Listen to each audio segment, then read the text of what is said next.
Yeah. All right. It was getting worse than that, but I calmed it down to that love dancing before. Seen it coming on. That's okay. Anyway, here we are with another episode of Spontaneity with your host, Stacey and Maria. And we are super excited to be here today for another week of helping you to live life more spontaneously. So, Stacey Price, there's Michelle Moy. She's actually out there in the cafe right now. That's hilarious. That's awesome. Yeah, she's out there. Michelle, what are you having today from the vault? I'm curious. I want to know what's going on. Our lunch special today is the loaded baked potatoes, and it seems like people are loving it. People are loving it. So Wicked. I'm standing here starving. I haven't eaten anything, but that's okay. I do have coffee, so we're good. But that's not what the show is about. The show's not about me starving, nor about coffee, but it is about helping you to live life more spontaneously. So technically, that could incorporate allowing yourself to, experience a great meal or experience a great cup of coffee, but I digress. Stacey Price, what says you this week? Oh, man. Yeah. No, I'm feeling good. Today is a great day. Had an awesome experience on Business Acceleration Playbook. Yesterday, I decided to make sure I don't wear any sleeves today, just in case some more perspiration. Yeah. You need the ability for those armpits to breathe. So for people who have no idea what we're talking about, on Tuesdays at 1 p.m. Eastern, we do a show called Business Acceleration Playbook, where we help you find the plays that you need to win in your business. And Stacey Price here was a guest co-host yesterday. And for those that don't know, she's in the process right now of launching her business. Yeah. So we kind of put her in the hottest of hot seats. So we're doing hot seats this season. For people that don't know that, we're doing some hot seats and bringing on business owners. Well, number one, Stacey is just getting ready to launch out her business. And she had no idea that she was going to be in the hot seat. So she was in the hottest of hot seats. So at one moment, when Chanel put her on the spot, I just seen all the color drain. And it was like, there was a small amount of terror that kind of went through her eyes. But you brought it home, girl, because you put out the post. There's been people that have been recognizing you got over the hump, got over the fear. Yes. And honestly, that's what we were talking about yesterday. Anyway, we were talking about do it afraid. Honestly, do it afraid. Go ahead and launch it out there. There's never the perfect time, the perfect moment. You're never going to have everything perfectly designed, perfectly ready to. There's never going to be a guaranteed measure of success. There's always going to be risk. So get it good enough and launch it out. And I'm actually proud of you, because I know you a little bit better than Chanel does. So I don't think she realized the terror that was probably going on, because you kept it together. You were like, oh, yeah, I can do that. Should I? But you're inside, you're like, yeah, inside I was like freaking out. But you know what's so funny? I was so grateful for yesterday because I needed that. That's number one. I definitely needed that. And it helped me to realize, like, to get out of, because I think with anything that people want to start, whether it's a new lifestyle change, a business, asking for something, asking for help, like whatever it is, there's always that like processing that goes on in our minds, and we don't really like take any action, and we just get stuck there. So like you can only imagine replay. Yeah, literally. I'm like, I see it. It sounds like it works. It has worked in the past. Okay. So, but I'm just questioning. I'm doing all this questioning and not enough doing. So yesterday kind of like made me realize, like, you're still in that thinking process. So it's like, although your thoughts may have changed, you haven't done anything. Like, you haven't actually taken real action.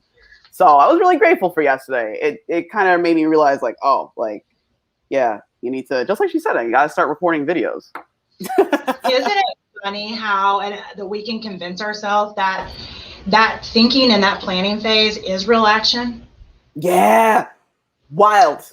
Because I got stuck in that for a while. I'm like, well, I'm doing stuff. I mean, look at me here doing some research and taking some notes, doing stuff all day. No, I was hiding from the things I was really afraid of, which was the pushing it out there. Yeah. Because when you push it out there, there's a level of vulnerability, no matter what it is. Even if it's like the most high level, professional, whateverness, right. There's vulnerability on some level, because, put the thoughts together, you put the graphic together, you've put it all together in something, you're putting it out there for people to judge it, and they will, and they'll be good, bad, in between, whatever. But here's the biggest thing. If you're happy with it, who cares? Right. It doesn't mean that you can't have a 2.0 version. It doesn't mean you can't have a 30.0 version. And I think, Chanel even mentioned yesterday about so many people get stuck in the beginning phases of their logo, their website, and all the things. And I know they do because, where I have the digital marketing consulting company, I see it. And yes, I think those things are great and they're important when you're at a specific level of quote unquote readiness to be there. Right. But it's definitely not something you should be stuck in the mode of trying to plan that before you launch your business out, because it doesn't matter. You are not Coca-Cola, you are not Amazon, you are not Disney, you're not Airbnb. Chances are you're not a business of that level where people are recognizing you by your logo anyway. So it doesn't matter if you change it 4,000 times. I don't care what the branding experts say. Right. I'm usually the one that argues with them on that, to be like, who knows you from your logo? Except like your mom. Your mom knows you from your logo, but she's still gonna know you. Your mom's like, yes, my baby. That's my baby. Right there. Always. But other than that, nobody cares. Nobody's even going to know. And even if, they liked your logo and you do another one, like, oh, look, Stacey's got a new logo. I really love this logo. Or they may be like, I like the logo before that. But it doesn't matter. Who cares? Because you like this one better. That's how it goes. And I think that's the biggest thing. You need to give yourself permission to go ahead and be okay with the version that you're okay with at that moment. Right. Put it out there. See how it works. Right. Absolutely. Yeah. Like, oh man, there was just something you said and it really triggered my brain. It was your mom. It was your mom part. You're like, yeah, my mom. Yeah, my mom's always like, yeah. Yes, Stacey. Except with the Jamaican accent. You can do that better than I can. I'm not even going to try. Like, I will get letters. From the congregation of the Jamaican consulate. Yeah, it will be bad. They'll like give me some kind of warning that I'm never allowed to do that again or something. You can't pass the threshold. I'll have to like post it on the wall here every time I go live. That would be actually pretty funny. But it would be funny. It would be really funny. Yeah, like Chanel made some amazing points yesterday that I wanted to hint upon, because I feel like a lot of what she discussed can be applied to almost anything in life, especially that part when she was like, because I was like, oh my God, that's exactly what I did. Like, I hated getting up and going to my 9 to 5. Like, I hated it. Like, the alarm would go off and I'm like, snooze, snooze, snooze. and then when snooze happened, I was like, snooze. And then I was just like, all right, I got like 6 minutes and I'm always late. I was coming in late. And then I had to ask myself, like, what are you doing? What are you doing? You know what I mean? And then once I realized that I had to get really, like, increase my skills in what I was doing already, that's when I started to love what I did. And it was so funny that she said that yesterday, because I was like, that sounds so familiar. Because I used to work for this major cable company in the Northeast. And I was just like, oh my God, I got to go back again. Like, why do I have to do this? and then eventually I was like, okay, why don't you just like try and enjoy it? Like, make the best of it. And then when I realized I made the best of it, I started to love it. And other people started to realize I loved it. You know what I mean? And they started to like ask me questions. And now I became this like hub of information that I didn't even know I had the potential to do. And then that evolved over the course of X years. And next thing you know, the thing that I hated became a passion. Like, it's kind of creepy because I was actually sitting with myself. I think after I talked to my life coach, I was like, I remember I talked to my life coach last week. I was like, damn it. I didn't think my love was going to be this. Like, I really didn't think, like, really? I like taking these calls. Like, I actually found like an appreciation for this. Like, it actually helped me grow the most. I was like, damn it. Why couldn't I be like a race car driver or like a pilot? And exactly my first love, which was being an astronaut. It's customer care calls. Yeah. It doesn't sound real sexy. I'll agree. However, It's much needed. Well, and that's the thing. I think a lot of us want to do these industries that do sound sexy, right? They're like, oh yeah, that sounds good. You know, like you said, race car, all the stuff that you mentioned. Pharmaceuticals. Yeah. I mean, they want something that sounds like super awesome and like adrenaline, you know, or super sexy sounding. And like, you're like, yeah, that's what you do. You know, high-fiving you, like you're awesome. I have a patent. I want to be you. Yeah. I mean, but it's really hard to do that with some industries. It really is because, you know, people are looking at you like, that must suck. Right. You know, But the point is on that is, you know, those are actually the jobs. If most people are like, those are hard to find somebody to do them. Yep. And you can find a love and an appreciation for lots of things, even the stuff that isn't glamorous and sexy. And, you know, and I say that because, I mean, I'm a parent. Parenting is definitely not glamorous nor sexy. I've been barfed on, pooped on, peed on, you know, all the things on. Great. It's happened. It is. And you haven't experienced this yet. And I'm warning you that, you know, it's even when you feel, I can remember this one time. I felt good. I felt like I had not been dressed up in like forever. I had actually showered and fixed my hair, had a little mascara on, so mama was feeling like hot that day. Right. I was breastfeeding, so my boobs were like, but you know, they were all perking, they were looking good. I'm like, yeah. You're like, yeah, look at me. So I'm out. Nobody tells me that I have freaking vomit, like in baby bar. Oh my God, that happened to my mom. My back. I'm like walking all day long, and people are looking at me. I'm like, yeah. Looking good today, you know, because it's like, you know, you've been pregnant forever and you felt like a big swollen well, and you know, I'd lost some of the baby weight, so I was feeling just curvy and good, you know. And I had barf all the way down me, so I get home and I take it off, and I had a black dress on, funny enough, and I take it off and I look, there's like vomit all the way down, and I hadn't held the baby since I left, so I know I had it on all day long, and I'm like, nobody told me. See, Crazy. I'm that person that if I see somebody, I don't care if I know, and be like, honey, you got some like barf down your back. Right. Like, I will always say nobody told me. And I'm like thinking I look good. And no, I had been like marked. The territory had been marked by my child. No, it was like, yeah. My child was like, oh, you're leaving? You're leaving? Watch this. I owe you. You have been tagged. You have been tagged. It's just, but it's funny because, you know, there's so many things in life that aren't glamorous and sexy, but it's just life. And that's the same thing within the business world. Most jobs are not glamorous and sexy. Right. You know, if you're a garbage collector, it is really hard to make that glamorous and sexy. However, if you all quit, we're in trouble because we need the garbage picked up. You know, so that's what I'm saying. There's a lot of jobs that are out there that don't seem glamorous and sexy. Right. But you can find joy actually in anything. Yeah. Absolutely. And I think that's the big thing to kind of think about when you're thinking about, you know, if you're in business right now and you're like, oh, I'm not feeling this. You know, you're not sure if you want to do it or whatever the case may be. Ask yourself, is it something that you really love? And are you feeling that because you don't feel like it's glamorous? You don't feel like you're doing enough? Or is there other reasons that you're not liking it and it's really not for you? You know, there's so many things to kind of think about. I want to ask you, Stacey, since I brought that up.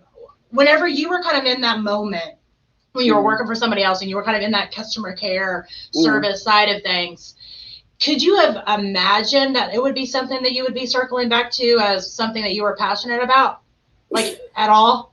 Like when I was like first in that job, you mean? Yeah. Oh man, my vision was when I first got into customer care, because I used to work in like department stores. So when it's so funny. When I transitioned into that avenue, I was like, oh my God, I made it. I got a real job now. I've arrived. I was like, I have You're taking vows? I'm holding babies, like, what? Yeah. But I autographs. Yeah, exactly. Like I was like, oh my God. And this company had such a welcome. Like they really pride themselves in that introduction, that like onboarding process was like amazing. I have to say it was amazing at that time for me, because I didn't get that in the like working in the department stores, because it was like, look, can you fold this? Yeah, you know what I mean? Yeah. So did I think I was gonna be there for a while? I had no idea where I was going. I actually probably thought that in that time, now that I think about it, I just thought I was going to be one of those people, because, you know, what they did was they had the people that were there 20, 30 years. And you're just like, and you have a house? You have a car? You're doing well. Me too. Checking the boxes, checking the boxes. I'm like, it's gonna be me too. You were able to afford a vacation? Me too. It's gonna be me too. And that's where my mind was at that time. That I thought I was gonna put in 20, 30 years. I was gonna be like this other lady and retire, you know, because that's what you're supposed to do. Mm-hmm. And it wasn't until maybe years down the line, I was like, oh my God, this isn't changing. Like I thought for some reason, magically, I was just going to like get promoted. And I did get promoted, but I thought it was just going to continuously go until I got rise like an elevator, corner office, exactly. in the penthouse. Yeah. I just thought like, eventually I was like, so how many years does it take to get to 1 million? Like, I just thought like that was going to be my little ladder until I realized like, oh, the reason why that person's in that office is because they did something different. Like there's some type of value that they're providing that maybe someone here doesn't even know they even have yet, or I don't even know I have yet. You know what I mean? Yeah. So I had to, so the short answer is I didn't know what I wanted. I just thought that I was going to get these material items. I wasn't thinking about feeling of purpose in the job. I wasn't thinking, does this place match my values? I wasn't thinking like, you know, what am I like? I wasn't thinking that at that time. I think that's common. I'm sitting here thinking, even like when you're in school, if you think back, I don't remember anybody ever talking about purpose and values. No. You know what I mean? I don't. Like, it was more like what you said. It's like, okay, well, you go and you do check this box, and then you can do that. And then you go, and there's another box up here, and you check that, and then you can go and do this. And it was constantly this checking the box and moving up, checking the box and moving up. But, you know, nobody ever talked about, are you happy during that time? Yeah, no. Do you like that? Yeah. Is it something that's bringing you purpose? Because, you know, humans are all different. You know, we're all different. However, there's some things that we're not different on. And one of those is we seek purpose, whether we realize it or not, whether it's like something that we're thinking that we do or not, we do. We seek purpose. And if you're out there and you find yourself kind of in this funk, we hear people say, I'm just in a funk. I'm just in a funk. That's because you're still seeking your purpose. And, you know, and I think it's okay also that, you know, it's your purpose today, and tomorrow you're like, I hate this. It's not my purpose anymore. You know, and I think we, you know, don't give ourselves the permission to ask ourselves, how do we feel about the current situation? Yeah. You know, we're only thinking about those boxes being checked and, you know, what's the next level, and, you know, am I going to be able to, you know, get that promotion? Am I going to be able to go on that vacation? But, you know, if you're miserable the entire time, is that promotion even worth it? And are you going to even enjoy that vacation knowing that you're going back to that place that is like sucking your soul out? Yeah. So, I mean, I think that, you know, really the for me, and as I'm trying to live my life now, purpose is my foundation. Like, I want it to tie in with my purpose. And that doesn't mean that every single thing that I do, like when I took the garbage out earlier, I wasn't like, this is my purpose. This is my purpose. Cleanliness. It's like, but, you know, you're going to always have boxes that have to be checked within the purpose. Right. But overall, you know, I want all the things that I'm doing to mix into my purpose. And I think that we can kind of get lost on either side of that, if that we're ignoring our purpose, or that we're trying to craft our life in such a way that we don't realize that there's going to be some boxes that's got to be checked within our purpose, and that's okay. Yeah, 110%. I like that segue. I don't know. I saw two visualizations, like the purpose car, like the purpose is the engine. Like, what are your wheels? What's the steering wheel? You know, like what's the gear? What's shifting it in gear? Like, and then I saw like a tornado, and I was like, you know, what's making your wind spin? And it was just ridiculous. But anyway, I love that your brain works like mine does. Pictures. It's crazy in here. Yeah, you can only imagine. Yeah, it's just so funny because it's that I think we got to make some type of like triangle on like purpose, values, priorities, or, you know, things like that. Like, you know, almost like the food pyramid, but like upside down. I've addressed that. I can't turn upside down right now. Just use your imagination. Thanks, Maria. But yeah, it's the foundation of all things. You know what I mean? And I think, you know, I was thinking about like being a teenager and like transitioning into adulthood, and then what that means, and feeling like sometimes, like even like we discussed yesterday, like that you have to fit in this mold, because even like as I build out whatever this is that I'm building to help others have a better experience, I'm thinking like, oh, I gotta look a certain way to fit in with corporate America. And I'm like, well, the whole point of me leaving corporate America is to not fit in with corporate America. So I'm like, but how am I gonna, you know, it's all those things that come up, and I'm like, oh, holy crap. Like, all I could be is myself. As long as I'm providing value, I'm pretty sure the right person that needs it delivered this way will get it. I still need to have like that who, but I feel like eventually, like through time, it will get out there. I think people will get the message. You know what I mean? And I'll see how it unravels. You know, I'm not going to focus too much on like dollars and the look and things like that. I think, you know, for me, I just want to focus on the value, the vision, and having fun doing it, you know, because I think that's the main thing. Like I look at a lot of people, some great people that do what I do or do something similar. And I'm like, wow, you know, I'm so inspired. And I'm like, that message inspires me. But I know that if that message went to this person, this person, this person, they're not going to really like get it. You know what I mean? Because I don't think it's meant to be delivered to them like that. And kind of like how we discussed, you know, yesterday about, what was it? Just lost my thought, but, like kind of touching upon like, you have to share whatever it is that you feel passionate about to help or assist or to serve, because you could be doing a disservice to somebody that may need it to be delivered that way. And I thought about it and I was like, well, Stacey, if you don't want to look a certain way, so don't do that. Like, be presentable, but also like focus on what you got to focus on. Like, those are your people and they're going to find you. Cause like, even with my podcast, when I did Waste Off podcast, like some of the listens I got, like when I look back, cause I didn't really look.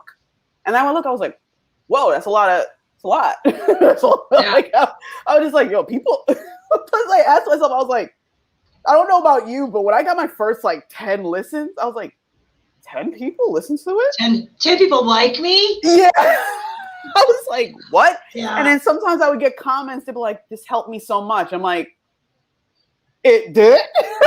Yeah. But that's the totally knew that I would. Yeah. Yeah. Yeah, I trust me. Yeah, I get it. It's kind of funny. Isn't it funny though? Isn't it funny that we know what needs to be said? Like we know, because a lot of times, I want to say all the time, but I guess I can't 100%. I don't say all the time, but I would say in my experience, most of the time, the things that we're passionate about, and we want to talk about, and teach about, is stuff that we've experienced and something that we would have needed during that time. I feel like that becomes part of our purpose, is to kind of be what we needed. Yes. But isn't it funny, even though we know that, and we're like, oh, I would have liked to hear it this way. I needed to hear it this way. And then we either type it out or we say it or whatever, the format is, and we put it out there, and then we're like, and then somebody, like, I remember when I first got my first email about, one of my podcasts, and they said similar to what you said. I was like, oh yeah, I mean, that's what I'm here for. I wanted to help you. And I'm sitting there thinking, because it was like, I actually considered, I don't know how many times I fought myself. I almost took it all down a bunch of times. I'd be on there, I'm taking it down. I'm done. I'm not doing it. Man. Taking it down. No. I mean, I was fighting myself because, you've listened back. I get super raw, real, and personal on my stuff. But I wanted to. But I was terrified to do it. And then I put it out there and I wanted to take it back. I wanted to take it back. because it was like my safety net, my hiding behind it. Even I kept saying I didn't want to hide behind my mask, and I didn't. My mask had become my safety net. And it was so hard to really throw it all out there and to be okay with the fact that I know there's probably people listening and go, whatever. Whatever. You think you've got it so bad? You know, yeah.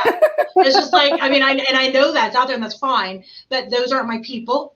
My people are the people that are like me that needed to hear what I had to say. And, you know, I think we all go through that. And whether it's something that you're sharing that's super raw, or if it's even just something with a business, I got this great business idea and I'm going to put it out here.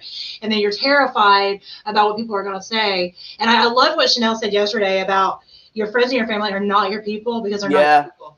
They're not your people. They love you. They love you in their way. And sometimes their way is like, why would you do it like that? Right. You know? I'm like, because I want to, you know, and they mean it well. But oh my gosh, I can't even tell you how many times I got so extra butthurt by my family saying things, you know. But I mean, they mean well. They just don't want to see you disappointed. They don't want to see you hurt. They don't want to see those naysayers on there saying stuff. So they're trying to be extra critical to try to, you know, quote unquote, protect you. And I know that. Right. And I just had to come back in such a way to say, you know what? I know that I'm going to get the naysayers. I know that, and I'm okay with it. And I am 95% of the time, you know. And I think that is just, we have to constantly be working on our mindset, because it's not like you get to the certain point, you're like, now I'm okay. Now I don't, you know, now I don't need anybody to tell me that things are okay. Now I am completely confident in myself. I am most of the time now. And then I have my time where like, why am I even doing anything? I'm done. I'm a fake and a fraud and I don't have it all together. I'm teaching people to have their purpose, and I'm sitting going, why am I doing this? I hate this now. And I know why. I know why, because you go through those moments where you're in the hard part and you can't see the light. You're in the fog. You're in the fog. Every time I start a new project, I do the same thing. And I feel like, I actually said this to my husband today. I was like, I feel like I need to like create this inspirational speech. And then I need to make myself watch it every time I start a new project. To be like, no, you're not quitting. This is what you have to go through. You're not freaking quitting yet. If you decide you get done and you still hate it, you can quit then. Because, you know, like I told you, it's okay to quit. Yeah, but it is. I want to quit whenever it starts to feel heavy and where I start questioning myself. You know, the flight and fight response. I definitely have a flight. You would think I have a fight, but I don't. I have a flight response. I'm like, I'm done. I'm out. I'm done. Yeah. Gone. I want to run from it. So, man.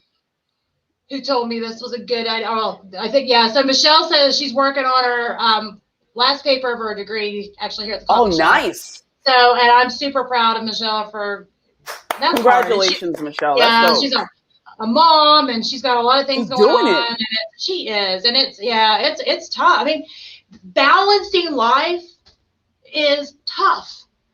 I mean, Tell it me is. About it. And, I don't even have kids yet. I'm like, what? Well, and you know, some people, I had somebody say that to me. Well, I don't even have this yet. I'm like, stress is something that's very fluid.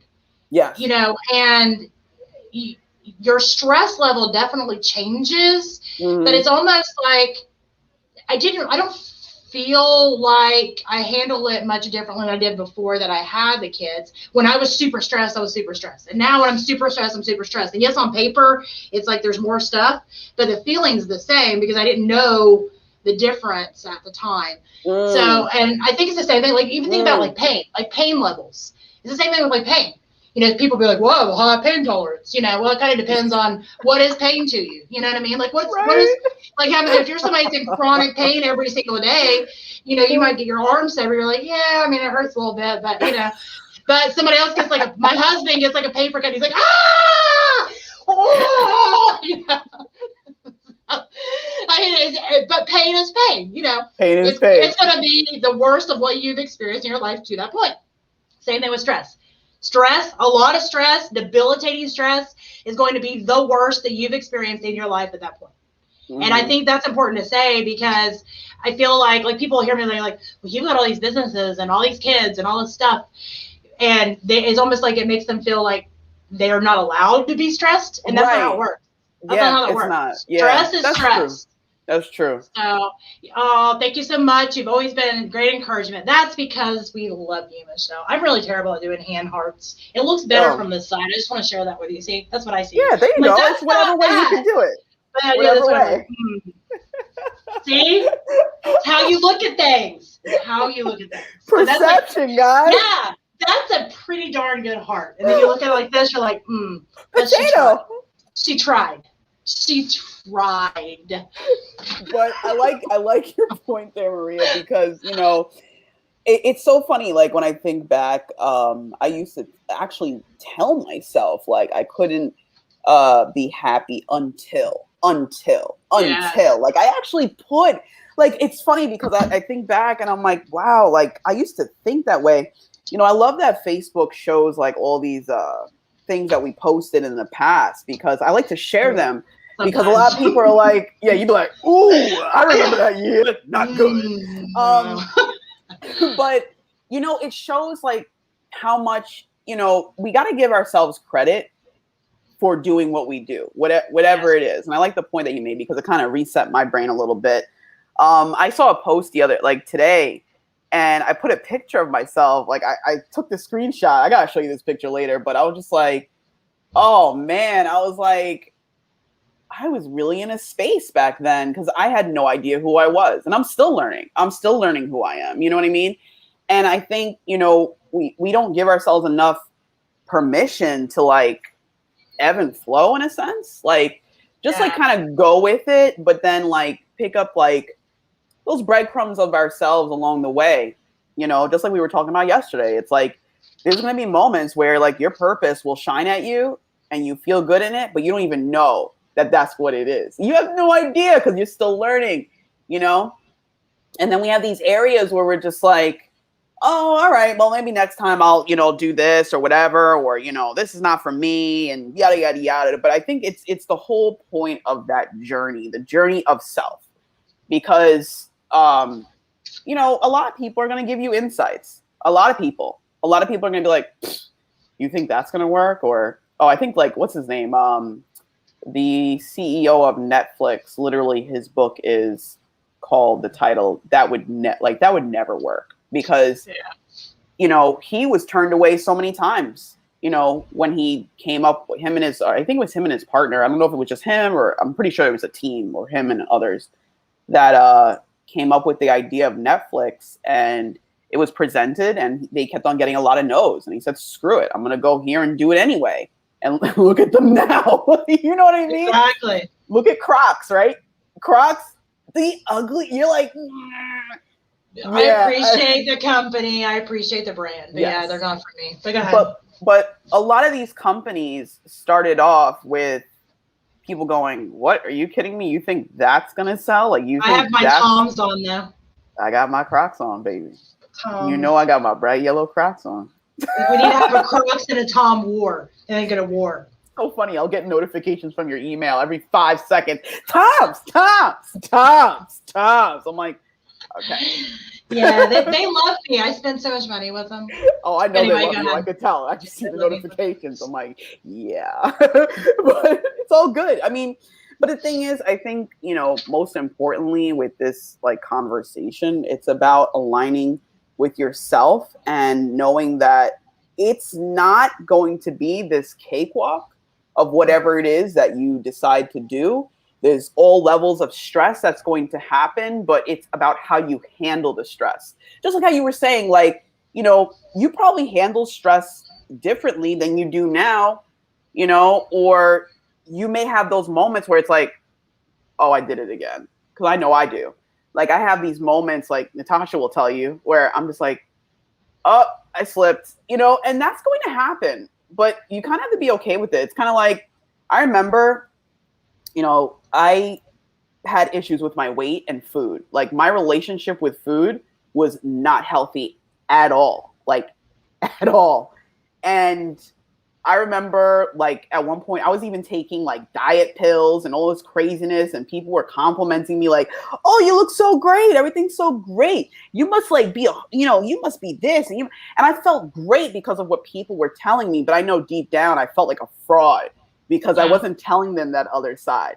You know what I mean? Because I didn't have a healthy relationship with food. I didn't have a healthy relationship with my self-image, and I was going through a lot. But now when I look back at it, that moment wasn't for me to beat myself up.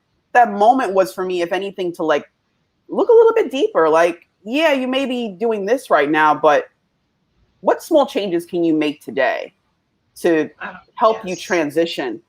You know what I mean? And that's when I started to do a little more research, like, oh, this food's good for me, or maybe eat this way, maybe not overeat when you're going through emotional, like these little tiny things, but allow yourself to mess up or like get off course or go left instead of right. You know what I mean? But the detour.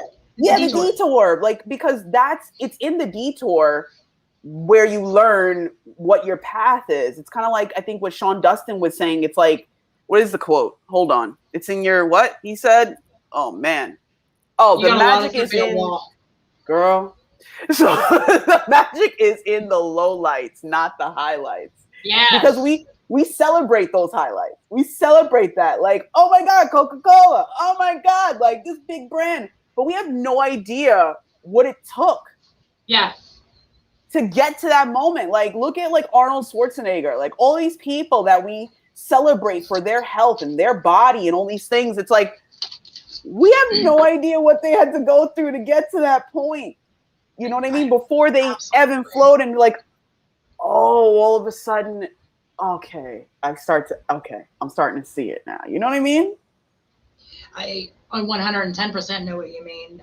Even like, obviously I'm not Coca-Cola or Arnold Schwarzenegger, but with just opening the cafe at people, they're just like, oh my gosh, she does so great. It's been so, and they do not know how hard it was. They don't know that. I don't even know how many times that this building was kicking, excuse my language, from my ass. You know, they don't know the times where we couldn't get the propane, or it's an old propane boiler, to work. We were up here every 2 days beating the crap out of this thing, trying to get it to work, and spending over $600 a week on the propane bill for it to just not be frozen. We were still in like mittens and gloves and coats in here because it was like it's just like the pipes wasn't freezing. You know, we were spending $600 a week just to not have the pipes freeze a week. So I mean, I don't know all these things where I'm just like, I'm done. I just want to like put a bomb in here and blow it up. I'm completely done. You know, they don't know all those times where I question, did I do the right thing? Maybe I shouldn't have done this. You know, I lots of times, like too many times. And I think that, much like you just said, it was those low lights. Those were the times that I thought about it. I'm like, this is like, I had all the guilt. I'm like, I'm putting so much dollars into this because nothing was open yet. So I'm paying for it, putting so much dollars into this. I could do this instead, or this instead, or this instead, or I'm spending countless hours up here. The kids are up here. They're whining. They want to go home, but we're up here working on stuff. You know, mom guilt. I should be doing this instead, this instead, this instead. But I knew why. I knew my why of wanting to do it. And that's the only thing that kind of drug me through it. And I think that's the biggest thing in those low lights, in those low times, and they're guaranteed to happen. Yours might look a little different, but it's guaranteed to happen. Those are the times where you just have to really focus on your why.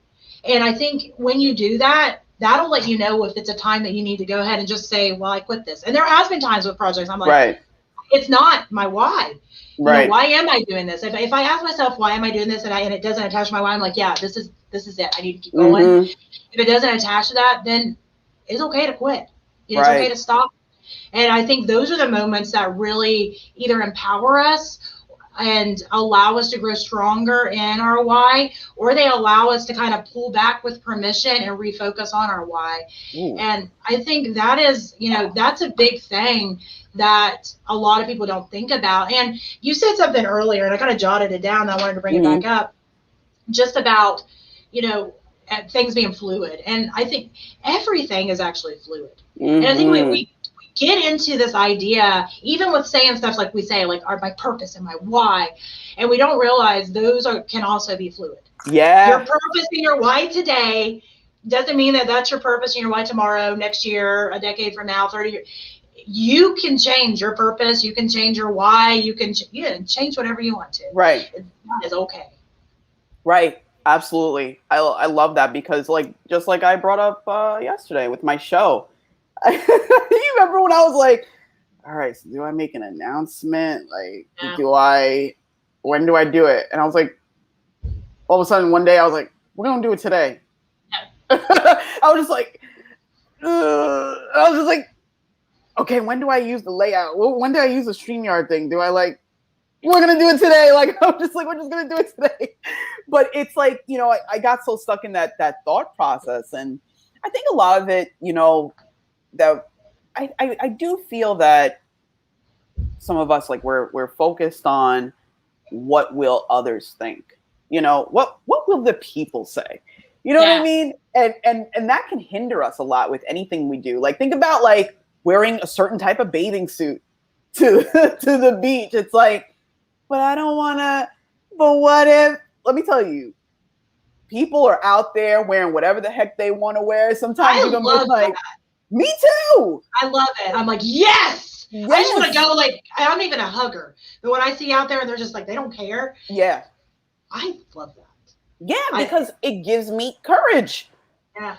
You know what I mean? It's beautiful because it's some people be like, she's wearing that, he's wearing that. Yes, they are, because they are not wearing it for you. Yeah. They're wearing it for them. And, you know what I mean? And you don't even know the work they probably had to go through. And these are the things that are in my mind. What amount of hurdles that they have to go through in their own mind to just be like, you know what? Screw it. I am going to go and enjoy the day and not care what anybody thinks. Heck yeah. That is it actually just gave me chills just saying it, because I have I've seen people when we've gone to visit my daughter, we get to Virginia Beach, and I've seen people that are larger and in a bikini, and that was oh no, you can't wear a bikini if you're above this size or above this way, right? And they're out there, and you can tell they don't care. And actually, the way they're walking, they're like, yeah. And you know what? I can't help but stare, and it's not in a bad way. It's in a way yes, because I've never had like mega problems with my weight or anything, but I've had kids, and my body is the way that it used to be. And I was a trainer for so many years, and I had this like mentality that I still had that had to have that like perfect trainer body. And that ain't gonna happen. It's not gonna happen unless I go get nipped and tucked and stitched and all the things. This is not gonna happen. You can't shove a 10-pound baby in your belly and then look like you did before you had kids. This is not gonna happen. So I had to go through my own hurdles, and I always felt almost guilty saying that, because I knew I wasn't large. I knew I didn't have a weight problem, but it was an internal struggle that I had to be okay with what my body looked like now. Because I like being fit, I like staying in shape, I work out, I eat healthy. Yeah. But I don't look like I'm 20 anymore. I don't look like I didn't have kids. I got stretch marks on my side. Mm-hmm. My oldest daughter used to call me rainbow fish because she's a jerk. Rainbow fish. You know what rainbow fish is? Yeah. Okay, you know how it shimmers in the sun? Okay. Well, my stretch marks are older and they're silver. So in the sun they shimmer. That's so messed up. So it was I would laugh, and it was like, ah. And I'd be like, and I'm really like, I want to get out of it.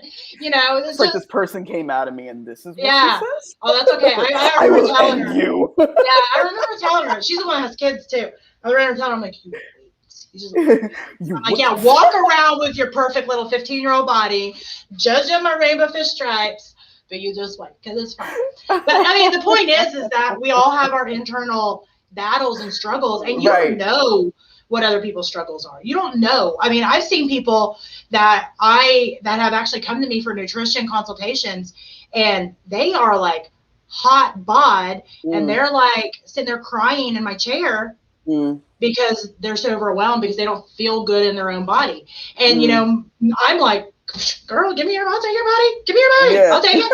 If I can't say that, because it's what's going on in your own mind, Right. And I think that's the biggest thing. You have no idea when somebody's out on the beach, or, even going and wearing shorts, or whatever the case may be, something that's outside of their comfort zone because they've told themselves all these lies, or maybe even worse, somebody has said those things to them, and they've decided, you know what, I'm going to get okay with myself.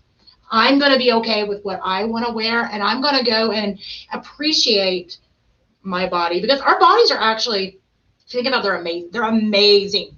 Yeah. The ability of our body to do all the things.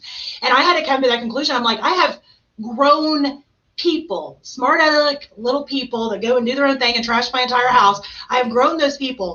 I fed those people, you know, because I nursed things with my body. My body has done that, and I'm all mad because I got some stripes. You know what I mean? And when you put it in that perspective, it seems so silly. Right. But it can still be so hard. And I think it's like that, whether it's like personal issues, body issues, business issues. So that's going to bring me back to putting you in the hot seat. I wasn't planning on doing this, but it's just kind of in my head. Do you feel like with Chanel and I kind of putting you in the hot seat yesterday, and now you're getting to enjoy it again today? So I would say I'm sorry, but I'm not. But no, that's cool. Do you feel that you're having to kind of break out and be okay with your own quote unquote stripes? Do you feel like, you know, you had this stuff, because you've been talking about it for a while, and I think it's a great idea, and I think you'd be great at it, and I know that you have the ability, but, you know, no amount of me saying, yes, Stacey, you got this, you got this, you got this, is going to work until you decide that you got this. Yeah. And, I mean, do you feel that has been the struggle for you, that you're just afraid to show your own stripes? Yeah, absolutely. Because, you know, that's the issue. And I want to bring this up because I think a lot of us do the same thing that I'm about to express. We compare ourselves to other things. Like, say we're going to start a business, say we're going to dress a certain way, say we're going to live our truth. We're looking at other people as a frame of reference. And that's kind of like why I put on my Price on Purpose page, that I think the quote was like, we replicate and duplicate, you know, what we see instead of emancipating ourselves from the status quo. And that was actually something to myself, because I'm looking at these greats, and I call them greats because I love the way they deliver their message, like Simon Sinek. I'm looking at Shep Hyken. I'm looking at Jeffrey Gitomer. These are people that I look up to as mentors in how I deliver a message of value when discussing the customer interaction. So I'm feeling like I need to look like that, but these are men. They're not me. They're doing it the way they can deliver it in their way. You know what I mean? But, you know, part of me was like, dang, like, I'm not going to be that, which is a true statement. That's a true statement. I am not going to be that. But that's the whole point of why it's so important for me to do what I need to do. And I know that consciously. Like, I know that, Maria. But what it is, it's like, dang, like, oh man. And then it's like the conscious reality that it's going to just be like my motivational speaking. I'm not E.T. the hip hop preacher. I'm not those mentors. I'm not them. Realistically, I am not. I'm Stacey Price. But I had to realize, like, oh, like yesterday was that realization, which actually ended up helping me I was up at 3 a.m. looking at whiteboards on Amazon because I'm like, I gotta write it down. But then I'm like, I had to ask myself, I'm like, am I creating another roadblock for me to oh, you have to get a whiteboard first. Yeah. Oh, you can't do this unless that. And I'm like, potentially, you know what I mean? So yeah, I think, you know, yesterday was that, like I said, yesterday was that realization that I need to just get the videos out. And I keep hearing like your voices in my head, Chanel, Dean Graziosi. He's like, film it on your phone. And I'm like, oh man, dang it. I have everything I need to do this. That's the funny part. You do. But I mean, I get it. But think about it this way. My brain, you know how my brain works. You know me. I'm sitting there thinking, because, you know, I talk about secret sauce a lot, and we've got podcast sauce and marketing sauce and all the things. So I like the sauce word. And yeah. I've talked about this in person before when I've done my speaking in the past. And so when you think about sauce, you probably think of like ketchup and mustard and mayo and hot sauce and barbecue. I mean, there's all the sauces, right? All the sauces. And everybody's got their favorite. But did you know that the first sauce that was ever recorded was a fish sauce that was used in ancient Rome? And if everybody after that would have been like, well, we can't make a sauce because they got a sauce. Yeah, we would have only had fish sauce. And I like fish, but I can't imagine fish sauce on everything. So, I mean, you've got to think about it like that. You know, it doesn't mean, even if, let's say that this fish sauce that was created was like the best sauce ever made, ever. Some people aren't going to like it. It's not going to taste good on everything. You know, that's what we have to think about. It doesn't mean just because there's a sauce that's created doesn't mean you can't make fish sauce with pepper. Fish sauce with garlic. It doesn't mean you can't make, well, you know what? I got some barbecue. I am so happy that somebody created barbecue sauce and hot sauce. Yeah. Oh my God. Can you imagine? I love them. Would have been a tough life. It would have been. So, I mean, think about it. You never know. You might be the hot sauce. You might be the barbecue sauce to somebody that's like, okay, true. This is some good fish sauce. This is good. But then they taste hot sauce and we're like, damn, this right here, this is for me. So, I mean, and I think that is what you got to think about, because it's easy to compare, and it's easy to sit there and say, don't compare, and then go on and compare, because we all do it. Right. It's constantly keeping ourselves in check, because I have to do it too. I have to tell myself the same things that I'm telling you right now that I tell other people, because it's part of the human condition. We all do it. Yeah. We just all do it. And I think where you get better at it is when you catch yourself doing it and go, no.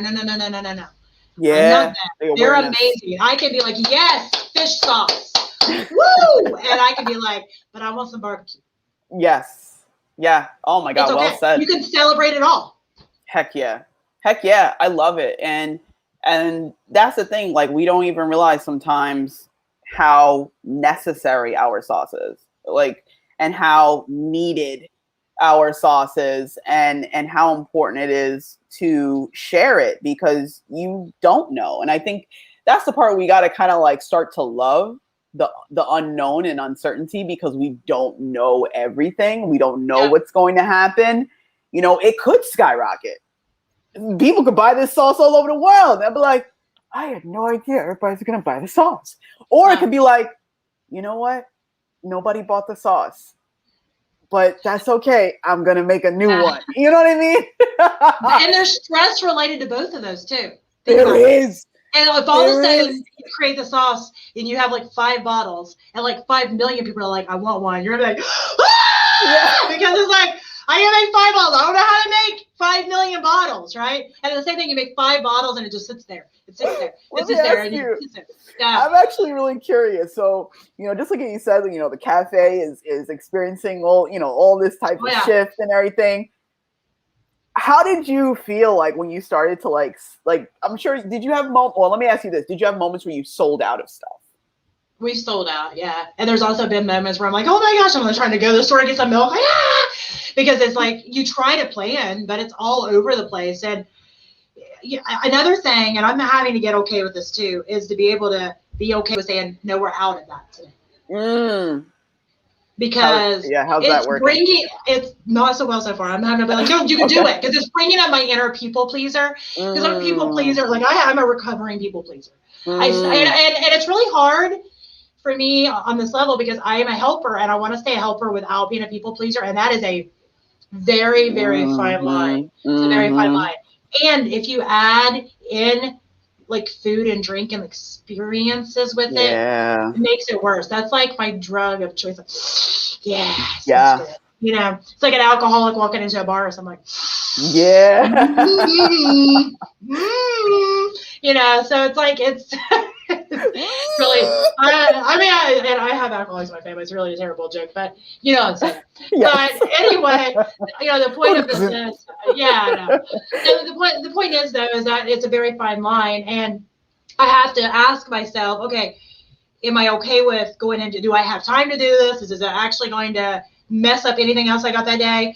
You know, so I'm having to figure out that balance, and we're still kind of trying to figure some of that out. And also being okay with, you know, everybody wants us to be open 24 hours a day, but nobody's going to be here 24 hours a day. Right. And you know, they want us always here when they're ready, but that's not how it works. And that's another thing, trying to figure out hours and balancing payroll with what people are wanting and wanting to be, you know, there and available, you know, because it's about, especially coffee shops and cafes, it's about that experience. You want them to be like, oh, yes. Yes. And want to come back for more. Yes. But at the same time, you don't want to be like so stressed out that you're, you know, losing so much on payroll for the hours that people aren't going to come in anyway. So it's finding that balance. And we're still in the middle of finding it. And well, we haven't even announced this yet, but if somebody's listening from the cafe, I guess you'll find out now. But Fair Week. So around here where I live, the world shuts down for Fair. When I first moved here, I thought that was the weirdest thing ever. The whole entire area, everything closes, school is out. Really? I mean, they take Fair seriously, y'all. Okay. I mean, it's like Fair. That is life. So what? I moved here and it was strange. It was strange for me when I first moved. Like, wait, y'all don't close? Wait, y'all don't go to school? Wait. So I'm having to figure this out. Well, I'm going to be here at the building Fair Week anyway. So we decided for Fair Week we are going to stay open, but we're changing just 8 to 2 all week long for Fair Week. If you want coffee, come between 8 and 2. If not, you ain't getting any. Just how it goes. So that's how it goes. I'm sorry. Be here 8 to 2 if you want some coffee. If not, you don't get no coffee. Anyway, that's how we're doing it. And then after Fair Week, we're going to be starting with our fall hours, and we will be changing the hours a little bit. We will have our early mornings like we've been having on Tuesday, Wednesday, Thursdays, and we're going to have a couple of days a week that we're going to do some later hours too, because everybody's wanting us to be open early in the morning, but also late at night too, and doesn't make sense every single day. So if you are local and you're like, what the heck is she talking about? Just watch the Facebook page. We'll do the announcements and stuff. It's just we're trying to make sure that later people are getting some later hours, early people are getting some early hours, and then that's going to be how it goes. Absolutely. Well, thank you for letting us know. I mean, oh, man, I'm one of these days I'm just gonna come there with a bag and be like, look, I'm sleeping in the vault. There's we actually have futons, so you can sleep here. Cool. Really? Hey, we'll have a slumber party. That would be fun.